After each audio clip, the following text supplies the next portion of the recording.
Thank you. Je voudrais dire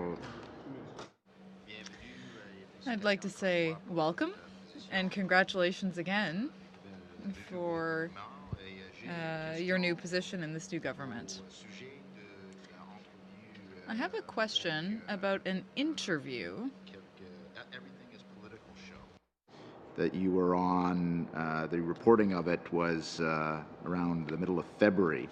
And you talked about how it was difficult to ensure that Canadian humanitarian aid would not go to enemy combatants, that is to say, terrorist organizations. And at the time, there was quite a little bit of controversy over that. I think most Canadians would be surprised if we were unconcerned if Canadian developmental aid was going to enemy combatants.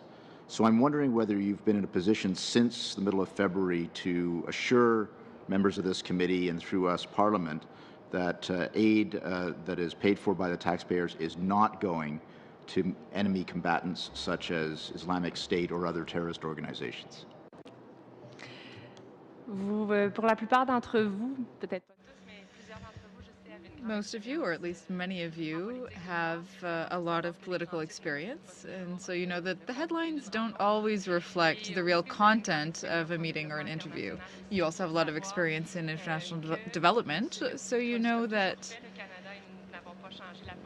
we haven't really changed Canada's policy on international assistance. We're still working with large, experienced organizations.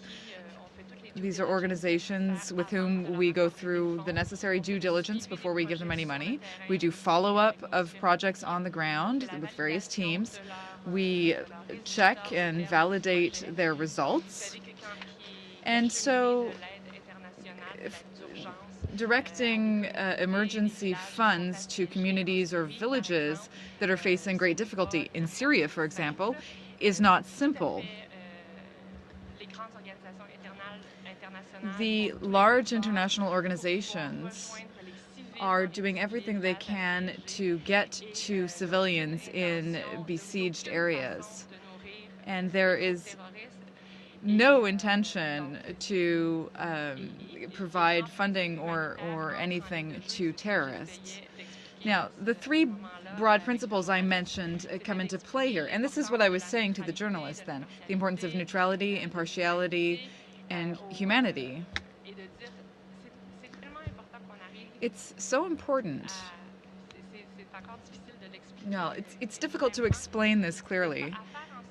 It's very difficult to ensure that these large humanitarian organizations are recognized by every single group as being neutral so that they can have access to civilians, so that they can help provide food and health services to these civilians and to keep them safe. Too often hospitals are targeted, schools are targeted.